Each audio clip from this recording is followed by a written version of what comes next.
भगवान श्री कृष्ण कहते हैं कि यदि अपने क्रोध पर काबू करना है तो मेरी यह बातें याद रखना। अपने जीवन में हम सभी को कभी ना कभी तो क्रोध आता ही है और आएगा भी।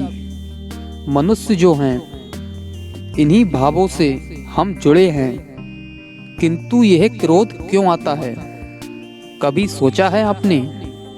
यह क्रोध तब आता है जब हमारे मन के अनुसार कुछ ना हो, जैसे कभी कोई हमारी बात ना माने या कभी हमें पराजय प्राप्त हो जाए।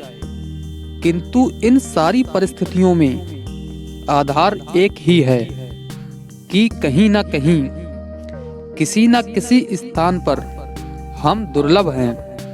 क्रोध जन्म लेता है हमारी दुर्बलता से और फिर वो हमारी सबसे बड़ी दुर्बलता बन जाता है। यदि क्रोध को बस में न रखा जाए तो भ्रम जन्म लेता है।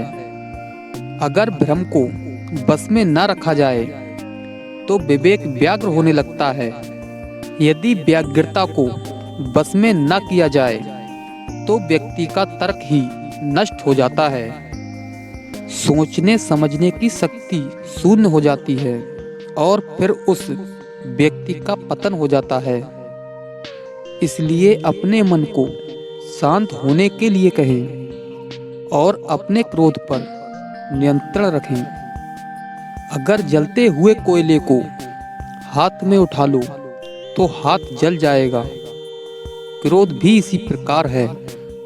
हम सोचते हैं कि अगर हम ये जलते हुए कोयले को किसी की ओर फेंकेंगे तो उसकी हानि होगी, परंतु सबसे पहले हमारे ही हाथ जल जाते हैं।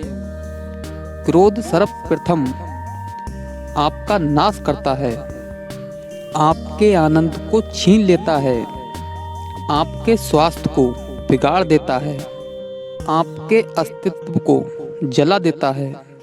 इसलिए इस क्रोध से सावधान रहिए। क्रोध आपके विनाश का कारण बन सकता है। इसलिए अपने मन को शांत करके क्रोध को बस में रखना सीखें। मन पर काबू करके क्रोध को बस में करें और मेरे साथ प्रेम से कहिए, राधे राधे।